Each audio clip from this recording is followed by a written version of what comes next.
Good afternoon, friends, and thank you very much for being here today. We meet after quite some time in this format, and I'm gratified that a large number of you have desired to make this an important occasion by being present here today. That said, I do not have any statement to make, but I am sure that some of you may have some questions on a variety of issues, and I am willing to answer all of them one by one. So let's take the first question.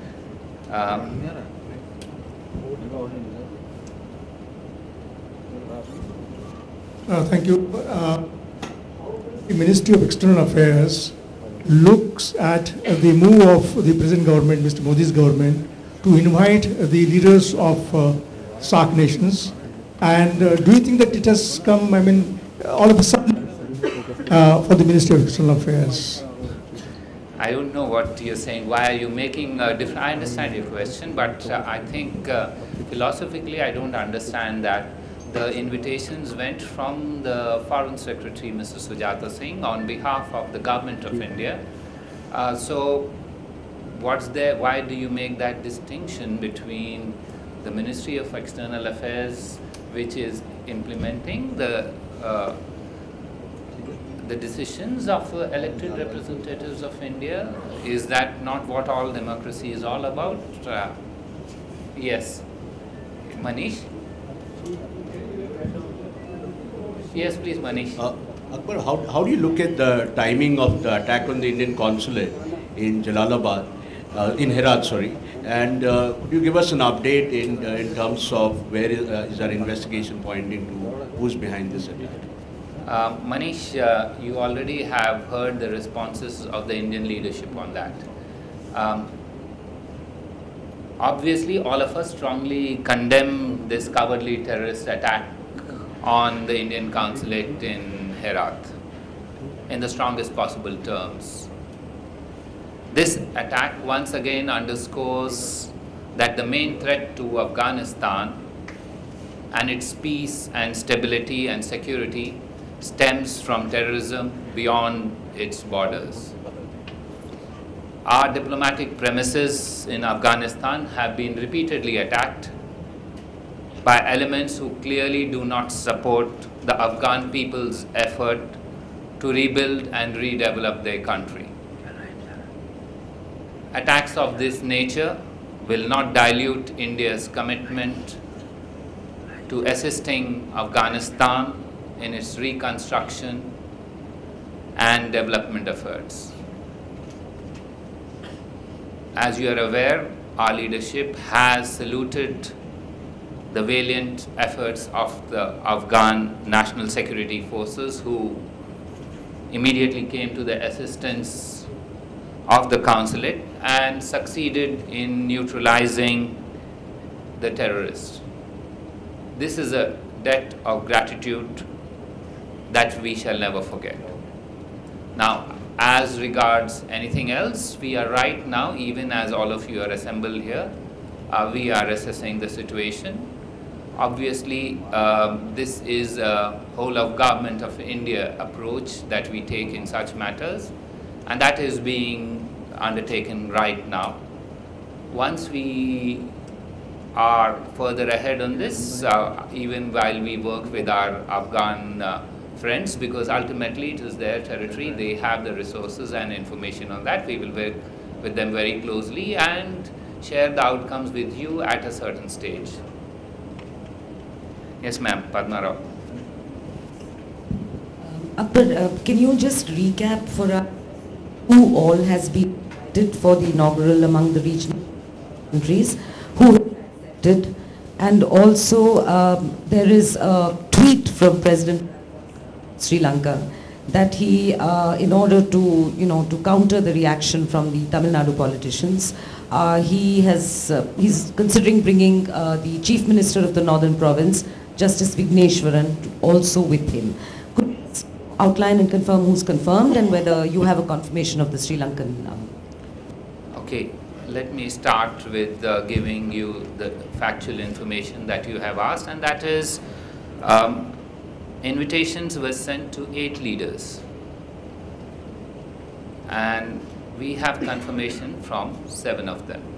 And these are from Afghanistan, President Hamid Karzai; from Maldives, President Abdullah Yamin Abdul Gayoom; from Sri Lanka, President Mahinda Rajapaksa; from Bhutan, Prime Minister Tshering Tobgay; from Mauritius, Dr. Naveen Chandra Ramgoolam, who is the Prime Minister of Mauritius; from Nepal, Mr. Sushil Koirala; and from Bangladesh, Dr. Shireen Sharmeen Chowdhury, who is the Speaker. These were the invitations sent and which have been accepted. And as you all are aware, we had also invited the Prime Minister of Pakistan. We are awaiting their response on that. Now, as regards your question of what are the constitution of each of these delegations, it is normal diplomatic practice that it is the privilege and the prerogative of the leader of the delegation to choose who he or she would like to have in his or her delegation.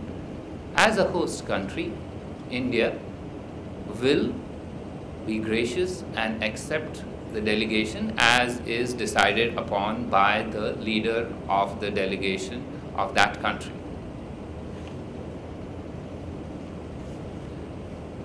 Yes, Mr. Venkat Narayan. Akbar, I know the Prime Minister is going to host a banquet for the SAARC leaders, and we will also be having bilateral meetings. But is there any possibility of having a mini summit of all the leaders at one place to sort of kickstart the entire moribund SAARC process? Thanks. I can take issue with you on several points, some factual and some that you have offered to comment on. Let me start by saying it's normal for a host to have a occasion when such leaders come for any event to host them for a dinner or a meal. And in this context, a dinner is being hosted. I think you've got your facts wrong about the host. Number 2,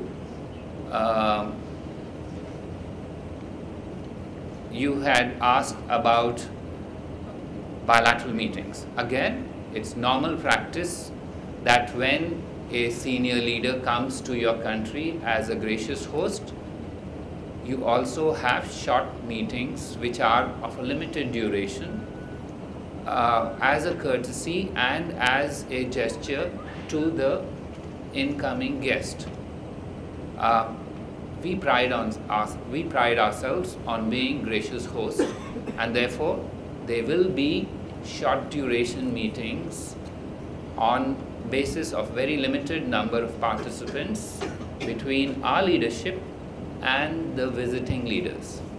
These will be individual meetings. They will be structured on the 27th, taking into account schedules of departure, and we will provide you these details because there will be photo opportunities for you to be present and capture these for history. Yes, Sachin? So coming back to the attack in Afghanistan, is the timing of it significant, coming as it does at a time when we are awaiting response from Mr. Nawaz Sharif on the invite sent by Mr. Modi? Thanks. It is your prerogative as a journalist to arrive at conclusions.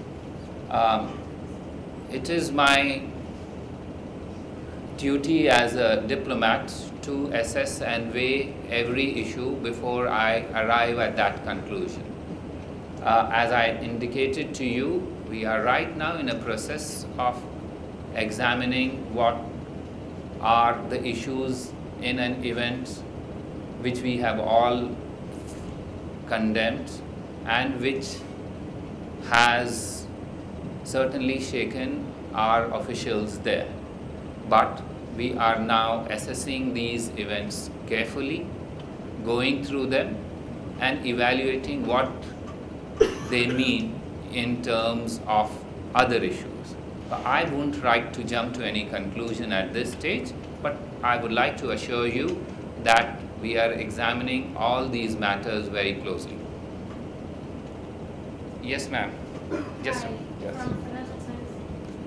I just wanted a bit of context. Is it correct that this is the first time that all SAARC leaders would be invited to a prime ministerial inauguration? Has it been the past practice of other foreign leaders to, of India to invite other foreign leaders to inaugurations? I just would like a bit of the context of this. Thank you. Thank you, Amy. Well, I must confess, my archival knowledge is limited. But that said, SAARC is an institution of the 80s, and there are many colleagues here who have been following foreign affairs since then. And I'm certain that they could confirm to you that as far as an invitation for the entire leadership of South Asian countries to an Indian swearing-in ceremony is concerned, this is a first. What about What? other foreign leaders? Pardon? Other foreign leaders from other countries. I mean, I guess, is it typical that, say, in an inauguration like the last two administrations led by Dr. Singh or previous to that, were foreign leaders from any country typically invited? I'm not an archival historian. I'm a practicing diplomat who has very limited vision according to all of you. But I will take that and say that this is a first as far as Indian diplomacy is concerned. So we are working, and that's why all our effort is to ensure success of this first event of its sort. Yes. Dr. Akhilesh Suman. So there has been a coup in Thailand, and India's role, no one understands what role India is going to play in this point of time when you are stuck up with a new government and consulate is being attacked from Afghanistan, and even a military team has been sent to Thailand for some exercise. So what is the situation and how do you think? Again, I must say that the vocabulary that you use is alien to what is normal diplomatic discourse on such matters. I don't know why you should feel that a democratic transition is something that you describe in rather, if this was parliament, it would be unparliamentary language. But that said, let me try and focus on the substance of your issue. And that is that, yes, India is concerned with the recent developments in Thailand. We are monitoring the evolving situation closely. The Indian community in Thailand is safe. And as a friendly neighbor with civilizational affinities, we hope for an urgent political resolution and restoration of normalcy based on the principles of democracy, the will of the people, and the rule of law in Thailand. I hope I've answered that question. And then you have another question, and that I understand relates to certain Indian troops in Thailand who have gone there, and they were to start their exercises called the Maitri exercise. My understanding is that our troops currently in Thailand for the Maitri exercises have been advised to return to India. Yes, sir.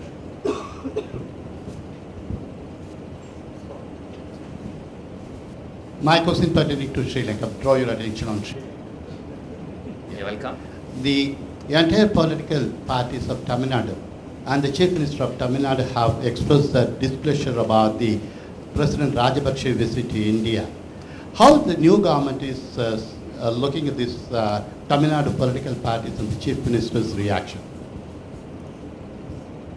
I'm afraid I only reflect issues relating to foreign policy.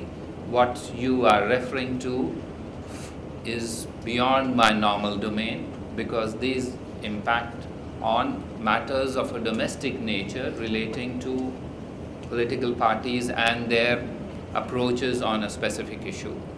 So I won't be able to answer that question. That said, I can say as the Ministry of External Affairs, we take a whole of government and a whole of India approach. And it was based on that approach and understanding that an invitation was sent to a close and friendly neighbor, that is Sri Lanka. Yes, Maya? Sorry, I think I may have missed the initial part of your briefing, but I wanted to just clarify the assessment on the attack on the consulate in Herat. Who you think is responsible, and if indeed the attack could have been planned outside or beyond Afghanistan's borders, are we then directly pointing a finger at Pakistan? And if so, what does that mean for inviting Nawaz Sharif on Monday? I mentioned, I think you missed out when I mentioned that there is currently a process underway which is examining all these issues. At the outcome of that process, we will keep you informed.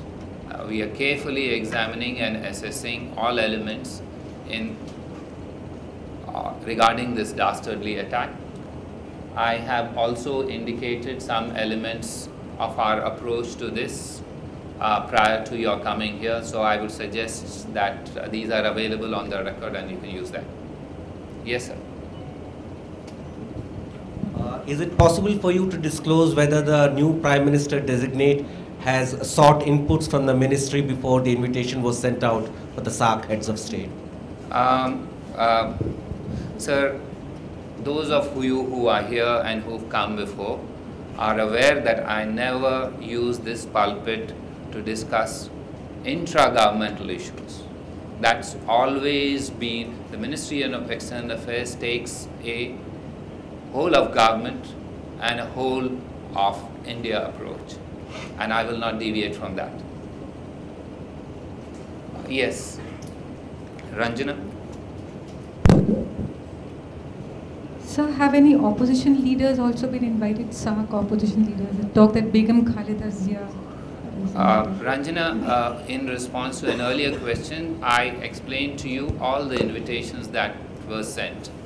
Beyond that, it is the prerogative of the leader of any delegation to bring any member from his or her country who they may feel appropriate. And we will, as gracious hosts, give them the hospitality. And we have not invited anybody else that you are referring to who may not be the leaders of those countries. Yes, yes.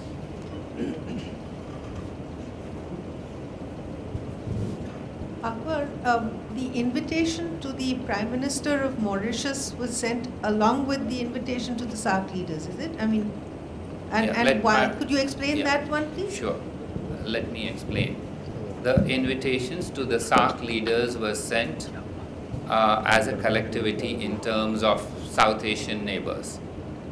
Also, there have been several leaders who have been congratulating and getting directly in touch on telephone to wish the Prime Minister designate their best wishes and congratulations.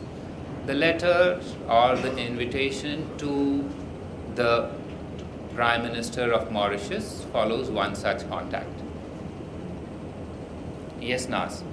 The internal processes of a country are best responded to by those in that country.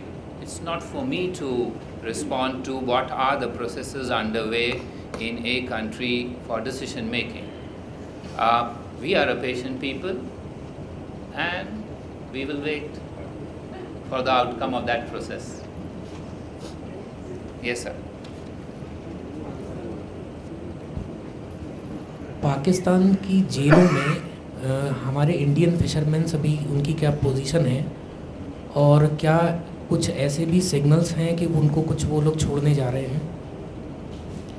My understanding is that there are, as of today, more than 360, I think if I'm not right, 362 Indian prisoners in Pakistani jails. These include some of them who we understand are going to be relieved.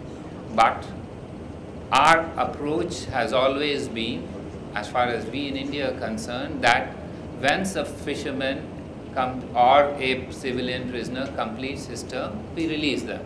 There are others who adopt other approaches and they may use occasions to release them. Yes, Parul. You had taken up this matter of two Indian journalists being asked to leave Islamabad with the Pakistani government. Have you got any response to that? Yes, following the decision by the Pakistani government to ask the two Indian journalists to leave within a week, our Deputy High Commissioner in Islamabad, Shri Gopal Bagle, had taken this matter up with the concerned counterpart of his in the Pakistani Foreign Ministry. Obviously, you can see that since then they have returned and we have not been satisfied, we have not had the satisfaction of our response let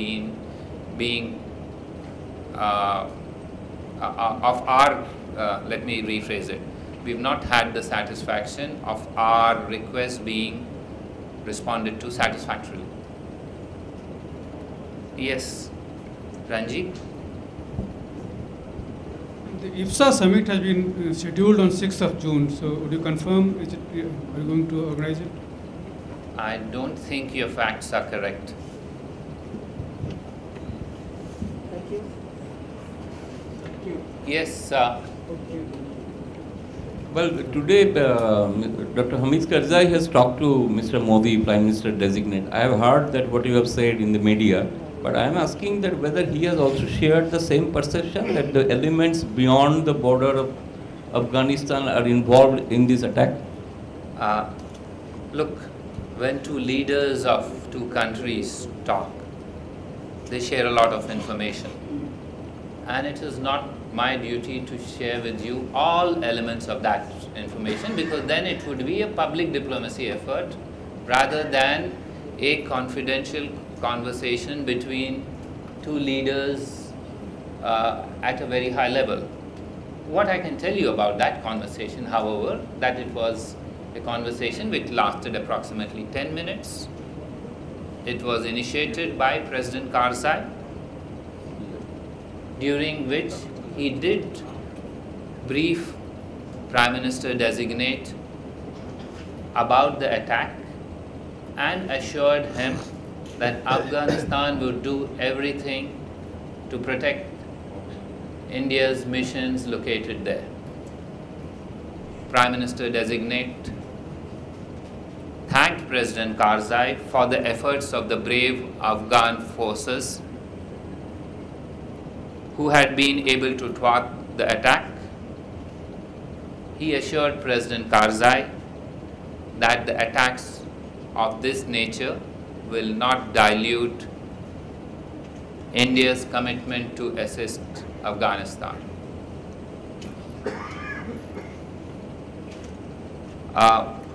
He also assured President Karzai about the abiding friendship between the people and governments of India, and said that he looked forward to receiving President Karzai here in New Delhi next week. Yes, sir. Just a minute. Did President Karzai also speak to India or vice versa?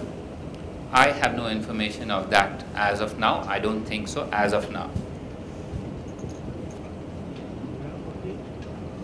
I think we've exhausted the questions, and thank you very much for being here this afternoon, and we will meet now regularly from next week in the same format. Thank you.